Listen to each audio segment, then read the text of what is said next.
વાગે. હવે બહુ છે મજૂર નહીં આવી હોય અને રોજ નોકરીથી આવવામાં મોડું કરે. કોઈ રાંધવામાં મોડું ને કામમાં મોડું. પાર જ ના છે કોઈ દાન. ખબર ના પડે એવી કે નોકરીથી વહેલી આવી તો રાંધવાનો તો ટાઈમે થાય. ચમ કહું આજે મોડું થયું નોકરીથી?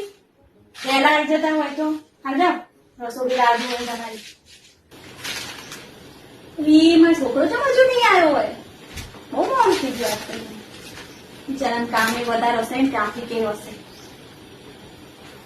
આવ્યો બેટા? યસ, આરામ કર, થાકી જો હોઈશ તું. હા, ટ્રાફિક હતું બેટા? બહુ પાણી આપજો.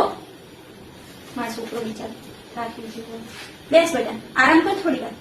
હા, પછી ગરમ ગરમ ખાવાનું થાય ને એટલે તું ખાઈ લે. પછી હુઈ જા, થાકી જો હોઈશ તું.